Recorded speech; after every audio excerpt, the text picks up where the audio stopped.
ಸ್ನೇಹಿತರೆ ನಮಸ್ಕಾರ.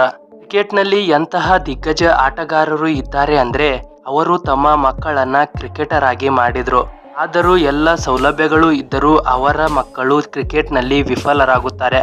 ಆದರೆ ಸ್ನೇಹಿತರೆ, ಕ್ರಿಕೆಟ್ನಲ್ಲಿ ಇಂತಹ ಆಟಗಾರರು ಇದ್ದಾರೆ ಅಂದ್ರೆ ಅವರು ತಮ್ಮ ಮಕ್ಕಳನ್ನ ಕ್ರಿಕೆಟರ್ ಅನ್ನಾಗಿ ಮಾಡಿದ್ರು ಮತ್ತು ಅವರ ಮಕ್ಕಳು ಕೂಡ ಅದರಲ್ಲಿ ಸಫಲರಾಗಿ ಅವರ ತಂದೆ ಹೆಸರನ್ನ ತರುತ್ತಾರೆ. ಹಾಗಾದರೆ ಸ್ನೇಹಿತರೆ, ಈ ಒಂದು ವಿಡಿಯೋದಲ್ಲಿ ನಿಮಗೆ ಅಂತಹುದೇ 3 ಆಟಗಾರರ ಬಗ್ಗೆ ತಿಳಿಸುತ್ತೇವೆ. ಸ್ನೇಹಿತರೆ, ನಂಬರ್ 1ರಲ್ಲಿ ಕ್ರಿಸ್ ಬ್ರಾಡ್ ಅವರ ಮಗ ಸ್ಟುವರ್ಟ್ ಬ್ರಾಡ್ ಅವರು ಇದ್ದಾರೆ.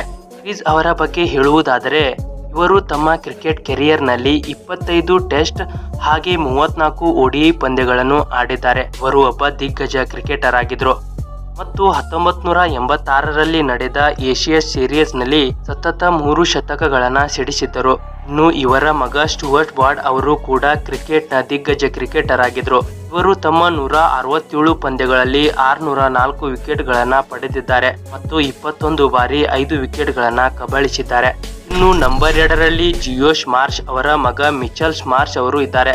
ಜಿಯೋಶ್ ಮಾರ್ಷ್ ಅವರು 1987ರ ವಿಶ್ವಕಪ್ ಕೂಡ ಗೆದ್ದಿದ್ದರು. ಹಾಗೆ ಇವರ ಮಗ ಮಿಚೆಲ್ ಮಾರ್ಷ್ ಆಸ್ಟ್ರೇಲಿಯಾದ ಕ್ಯಾಪ್ಟನ್ ಆಗಿದ್ದಾರೆ. ಇವರು 2 ಬಾರಿ ಒನ್ ಡೇ ವರ್ಲ್ಡ್ ಕಪ್ ಮತ್ತು 1 ಬಾರಿ T20 ವರ್ಲ್ಡ್ ಕಪ್ ಅನ್ನ ಗೆದ್ದುಕೊಟ್ಟಿದ್ದಾರೆ. ಸ್ನೇಹಿತರೆ, ಇನ್ನು ನಂಬರ್ 1ರಲ್ಲಿ ಯುವರಾಜ್ ಸಿಂಗ್ ಅವರ ಮಗ ಯುವರಾಜ್ ಸಿಂಗ್ ಅವರು ಇದ್ದಾರೆ. ಸ್ನೇಹಿತರೆ, ಯುವರಾಜ್ ಸಿಂಗ್ ಅವರ ಕ್ರಿಕೆಟ್ ಕೆರಿಯರ್ ಅಷ್ಟು ಸಫಲವಾಗಿಲ್ಲ. ಆದರೂ ಇವರ ಮಗ ಯುವರಾಜ್ ಸಿಂಗ್ ಅವರು ಕ್ರಿಕೆಟ್ನಲ್ಲಿ ಭರ್ಜರಿ ಬ್ಯಾಟಿಂಗ್ ಮಾಡುತ್ತಿದ್ರು. ಇವರು ಭಾರತಕ್ಕೆ 1 ಒನ್ ಡೇ ವರ್ಲ್ಡ್ ಕಪ್ ಮತ್ತು 1 T20 ವರ್ಲ್ಡ್ ಕಪ್ ಕೂಡ ಗೆಲ್ಲಿಸಿಕೊಟ್ಟಿದ್ದಾರೆ.